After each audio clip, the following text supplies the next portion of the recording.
I mean, look at this deal where you have Elevation, Excel, and News Corp on our side. And on the housing side, you have SoftBank, Biome, Nexus.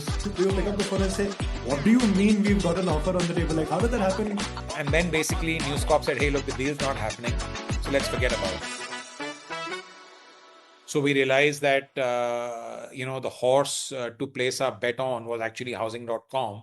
The classifieds business was a platform business, more defensible, more moats around the business, much more easier to create differentiation, more pricing power if we did the right things than a brokerage business where essentially you're a price taker. The developer pays you 2%, they pay you 2%. You can't decide I'm going to charge 5%, right? And sort of very, very competitive space with lots of mom and pops, entering the space. We, Vikas and I, along with the News Corp M&A team, Raju, who's leading BD, we showed up in San Carlos at the SoftBank International Headquarters. I think around February, late February, early February, 2016. The then CEO of Housing.com was there as well. We had a good meeting. We agreed that this is something that we should do, but we just couldn't agree on the merger ratio. Many of those things were undecided, and then basically News Corp said, "Hey, look, the deal's not happening, so let's forget about it." Oh, so it was almost going to fall apart. It had fallen apart. But it had fallen apart. Yeah. And I was unhappy about it. I felt that housing could be that game changer because we realized that we were not making a lot of headway with Makaan. Then one fine day, I said that, look, we got to do something to make this deal happen. Otherwise, I think on every side we're going to be just sitting quiet because if I tell News Corp going to say no. So I decided with the help of one of our investors from Horizen, who said, Dhruv, I'll back you. We sent an unsolicited term sheet to SoftBank. No permission from anybody. None of our financial investors, not our board, not News Corp, nothing. And we immediately got a call back from SoftBank within like 5 hours of it hitting their inbox.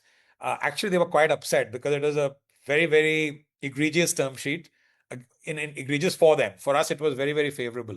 Frankly, point was that, are you joking with us, right? And I was like, we're not joking. This is serious. You tell us if it doesn't work for you, fine. If it works for you, tell us, right? And frankly, they gave us a number on the phone, which we jumped at. We were like, this is the best thing which could happen. But they said, you got to confirm to us now because we don't have time. But I had not sought permission from News Corp at all by then. Anyways, to cut a long story short, I made the phone calls. News Corp was very, very quick. And within a few hours, they came back saying, let's move forward. We agree with the terms. And that's how it happened. So I really had to put my neck on the line to get this done. And in the end, look, it finally, worked for us. And then Vikas, so Dhruv is in Singapore, this happens. Do you pick up the phone and say, what do you mean we've got an offer on the table? Like, how did that happen? Because you have to now make this become real, right? I think as Dhruv started saying, during these 15 months, there were many, many such situations where we were like, now what next? How do we deal with this? So Dhruv and me discussed before we sent out the term sheet. I think those 15 months at every stage or at every kind of now and then, we were having surprises all along the way. In fact, we had shareholders litigation in Singapore. We had very, very tough negotiations because, I mean, look at this deal where you have Elevation, Excel, and News Corp on our side. And on the housing side, you have SoftBank, Helion, Nexus, and few more. Everyone sitting in the room, and we were negotiating the deal post we signed up on that term sheet in July.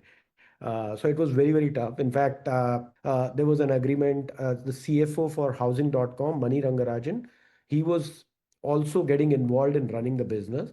And we said business is very important for us. While we are focused on doing the deal, we want to make sure that the business is protected. So we kind of did that unsaid understanding that Mani, you focus on business, let me focus on deal, and we'll sort it out in case there are any disconnects. We'll get aligned. You have to remember, housing also had 12 co-founders who all had equity.